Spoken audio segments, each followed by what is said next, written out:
شر کا ارادہ بھی اگر کیا ہے تو اللہ نے کیا ہے، خیر کا ارادہ بھی کیا ہے تو کس نے؟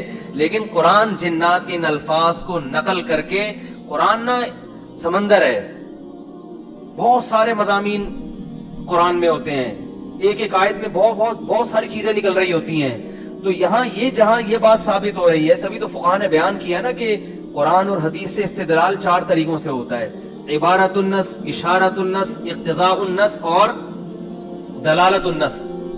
4 طریقے ہیں جہاں سے فقہاء قرآن اور سنت سے مسائل نکالتے ہیں، جو اصول فقہ میں پڑھائے جاتے ہیں.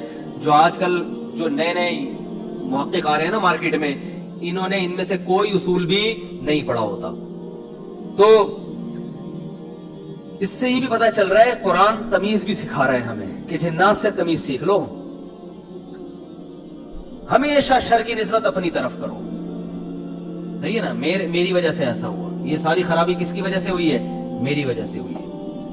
بھائی میری کوئی کوتاہی ہے جس کی وجہ سے شکست ہوئی ہے. جیسے غزوہ احد میں شکست ہوئی تو صحابہ نے تو اپنے آپ کو جھونک دیا تھا، شکست ہو گئی تو قرآن نے کیا کہا؟ تمہاری وجہ سے ہوئی ہے. ٹھیک ہے نا؟ تم نے پیغمبر کی اس معاملے میں اطاعت نہیں کی. صحابہ نے یہ نہیں کہا واہ ہم مدینہ چھوڑ کر آ گئے پیغمبر کے لیے، ہے بھائی اتنے ساری ہم نے قربانیاں دے دی اور اسباب کی دنیا میں کامیابی کی امید نہیں تھی، پھر بھی ہم نے اپنے آپ کو میدان جنگ میں لے جا کے جھونک دیا. اب ایک گھاٹی پہ اگر 50 آدمیوں کے میں سے چند لوگوں نے اگر امیر کی اطاعت نہیں کی تو اس کی ہم سب کو اتنی بڑی سزا مل رہی ہے. دوسرے کوتاہی تو انہوں نے کی ہے اور قرآن کہہ رہے کہ تم نے کی ہے. سب کی طرف نسبت کیوں کی جا رہی ہے؟ صحابہ نے ایسا کوئی لفظ زبان سے نہیں نکالا، کچھ بھی نہیں نکالا صحابہ. اے اللہ ہماری غلطی ہے، ہم استغفار کرتے ہیں، آئندہ یہ کوتاہی نہیں ہوگی. کیسا کامیابی کے اصول ہیں یہ. تو بھائی دیکھو دنیا میں آپ کو اللہ کی مان کے چلنا ہے، آخرت میں پھر اللہ آپ کی مان کے چلے گا. سمجھ رہے ہو نا؟ پھر آخرت میں اللہ کہے گا کہ وَلَكُمْ فِيهَا مَا تَشْتَهِي أَنفُسُكُمْ، تمہیں زبان سے نہیں بولنا پڑے گا، جو دل میں تمہارے خیال آئے گا نا، خواہش پیدا ہوگی، اس دل کی خواہشات کو اللہ وہاں پورا کرے گا.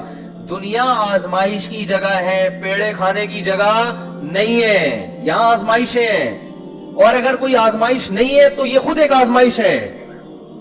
آپ کہہ سکتے ہیں فلاں تو بڑی ہنسی خوشی زندگی گزار رہا ہے، وہ تو کوئی آزمائش ہی نہیں ہے.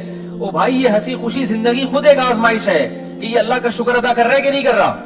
اسے نہ کوئی بیماری ہے، اس کا گھر بھی ہے، اس کے بیوی بچے بھی ہیں، اس کو سکون بھی ہے، گھر میں آتا ہے بیگم تمیز سے بات کرتی ہے، اور جناب گھر سے باہر نکلتا ہے تو بیگم پوچھتی نہیں ہے واپسی پہ کہ انڈے کیوں نہیں لے کر آئے.